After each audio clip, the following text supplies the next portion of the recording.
video, we'll discuss how to choose vocabulary so that you can begin creating an activity for your own course. Before you focus on each strategy in depth, I'd like you to consider some of the reasons that you might choose to include one of these activities in your class. As an online teacher, we face specific problems and needs that aren't an issue in a brick-and-mortar classroom. Lessons can't be adapted on the fly. They must be planned out in advance. Materials must be available to students located in a wide variety of geographic locations and time zones. Students can have wildly varying levels of support on the ground. So, the amount of time you put into your classes, creating just right lessons for your students, is no joke. Everything needs to be planned out months, if not a year in advance. Consider this problem from a Java 1 programming teacher. This experienced teacher is in her second year teaching Java 1 and Java 2 courses. Each class is a semester long. She has spent a great deal of time over the year updating the content, bringing it into alignment with the new district content area standards, as well as updating the rigor of the class and improving the continuity between the two courses. She examined the best way to deliver lessons to students as well as evaluate their progress, and she decided to use a new method of assessment. One of the methods is to use a quiz format where students complete various parts of a programming activity in a quiz as opposed to submitting an assignment. As part of the activity, students are learning real-life scenarios that they might encounter if they chose programming as a career or went into higher-level programming courses in college. As students completed the first few quizzes, she quickly realized that they weren't meeting her expectations. She also realized that she needed to provide exemplars and show examples that displayed her expectations before they actually took a quiz with this new material. While the concepts themselves were not new to the students, the way she was asking them to use the ideas was new.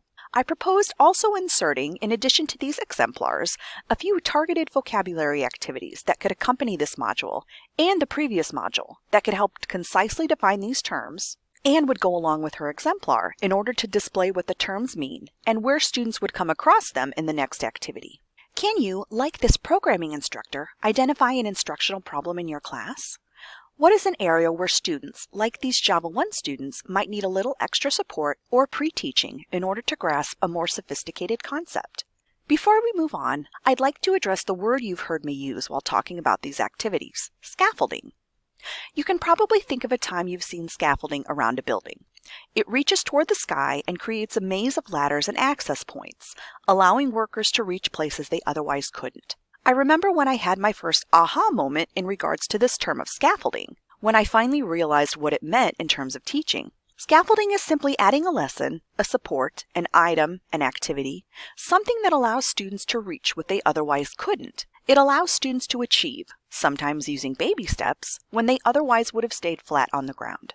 So, as you consider the strategies over the next few modules, remember, although an activity might be small in scope, it might be just what a student needs to reach that next level. It might help provide the ladder up to grasp a concept or idea that they otherwise couldn't understand. Now, look in our Google Classroom and complete the brainstorming graphic organizer. In this activity, you will be asked to identify an instructional problem in your course. This can be something such as a lesson, section, or module that has a deficiency in the area of vocabulary, or where you've always felt that something. It could also be an area where students seem to consistently have problems meeting the lesson goals, or where you frequently have to ask your students to go back and try something again, resubmit an assignment, or retake an assignment, but you're not sure how to help them do better if they've already read the content.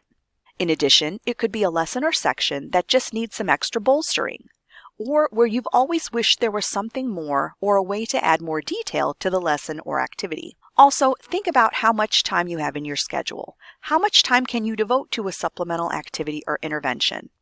These activities are only intended to be something that students can complete in 30 minutes to an hour, and alongside existing activities for your lesson or section. Once you've completed this brainstorming activity, you'll create a vocabulary inventory. You'll be able to use either vocabulary from the lesson you identified, this would be course-specific vocabulary, or if you can't think of any at the moment, you can select from a variety of academic vocabulary that would be beneficial for your students to better understand. Once you've finished these activities, move on to Module 2, the Strategy Spotlight for the Foursquare Organizer.